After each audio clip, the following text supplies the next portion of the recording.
Untuk pengurus dan warga Muhammadiyah, please berhentilah berulah. Ketika warga ormas lain berbondong-bondong untuk bercocok tanam dengan santriwatinya, kenapa antum malah bercocok tanam? Loh. Ormas Muhammadiyah juga ikut-ikutan bercocok tanam, teman-teman. Assalamualaikum teman-teman, gimana kabar kalian? Semoga sehat selalu ya. Nah, beredar sebuah video yang komplain kepada organisasi besar Muhammadiyah karena juga ikut-ikutan bercocok tanam seperti yang dilakukan oleh oknum-oknum warga sebelah ya.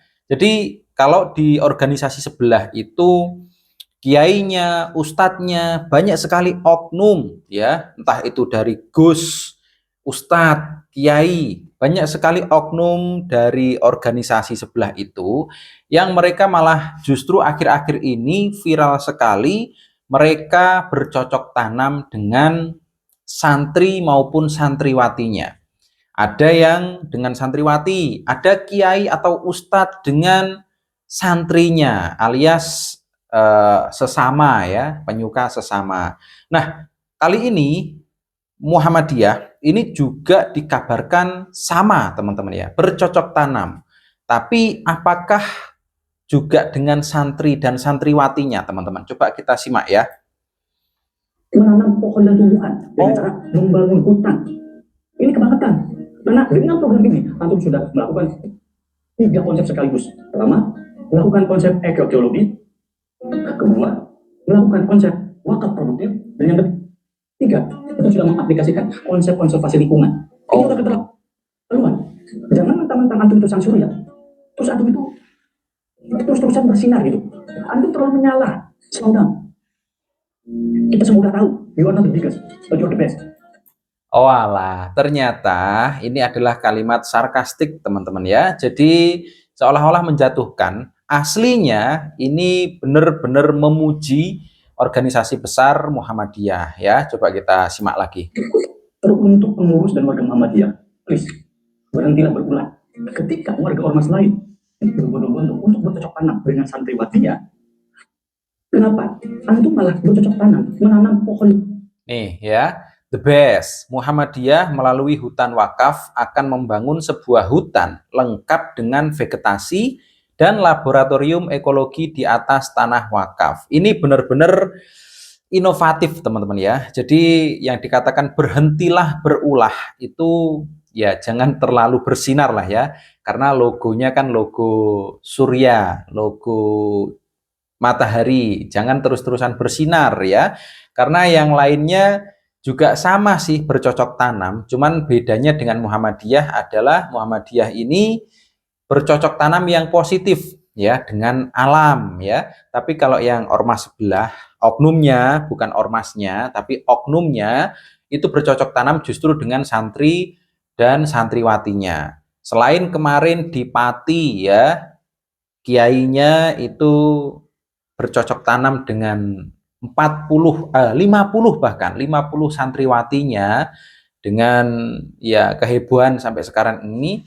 Justru sekarang muncul lagi ya, ini pesantren ya, di dalam pesantren Edi Haryanto menodai santrinya. Perbuatan yang melanggar syariat agama itu dilakukan ketika santrinya sedang sakit, masuk kamar asrama putri dan modus pijat. Kiai Gedangan malah menodai santriwatinya. Ini miris ya, dan bisa dipastikan oknum kiai atau pengurus pondok pesantren ini bukan dari kalangan Muhammadiyah, karena di organisasi Muhammadiyah itu nggak di situ pakemnya ya.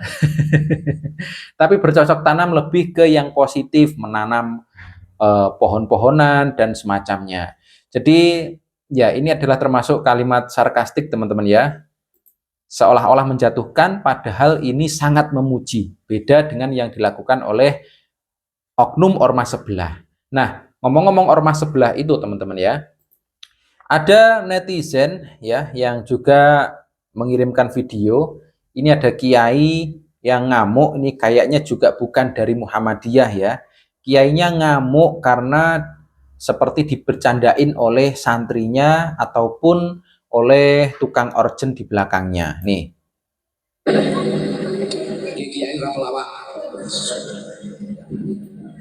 Jadi dia ini dibercandain ketika dia minum, dia dikasih efek backsound itu suara air gemericik.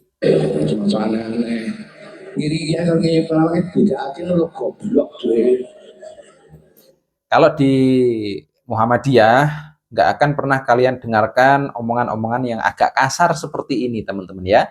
Jadi bercandanya itu ya memang bercanda, tetapi dalam batas yang wajar. Beda dengan ormas sebelah seperti itu. Nah, kalau ngomongin masalah bercocok tanam, teman-teman ya, ada juga netizen yang ini benar-benar menguliti dan juga pengen pemerintah bertindak tegas kepada oknum-oknum yang mungkin dijuluki kiai, gus, ustadz, tetapi perilakunya tidak mencerminkan dia seorang tokoh agama yang baik. Seperti apa? Seperti ini videonya, teman-teman.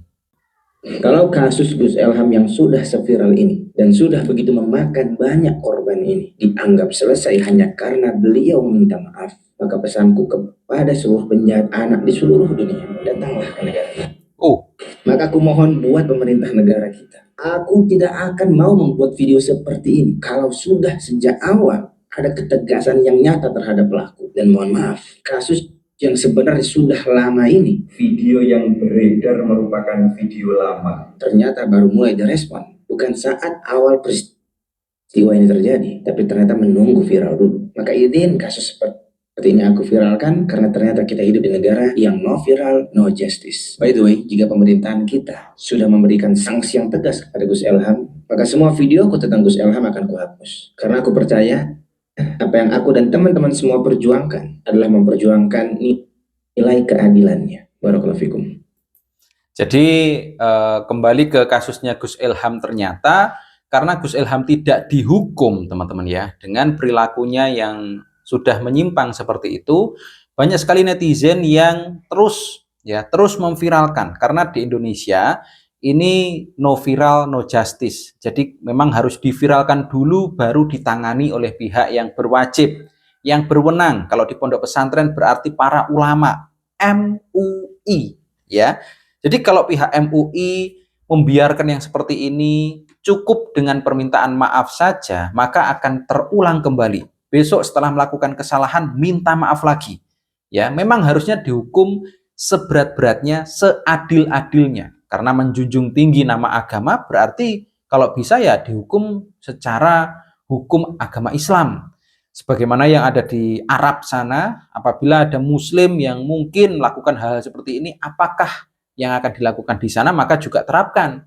Karena ini menyangkut agama, keagamaan, teman-teman ya. Jadi hukum agama juga harusnya diberlakukan selain hukum yang ada di Indonesia ini. Jadi kita kalau kembali ke masalah yang disampaikan bapak-bapak ini tentang Muhammadiyah, memang Muhammadiyah terlalu bersinar ya, sehingga membuat yang lainnya ini semakin menunjukkan bahwa banyak oknum yang tidak pantas disebut Gus, disebut Ustadz, disebut Kiai, karena perilaku mereka akhir-akhir ini malah viral ke negatif ya, hal-hal yang negatif. Ya Allah, ya Allah. Semoga Muhammadiyah ini bisa terus bersinar sehingga bisa menerangi hati-hati orang yang masih gelap ya, sehingga tidak melakukan hal-hal konyol seperti yang dilakukan oleh oknum kiai yang bercocok tanam itu.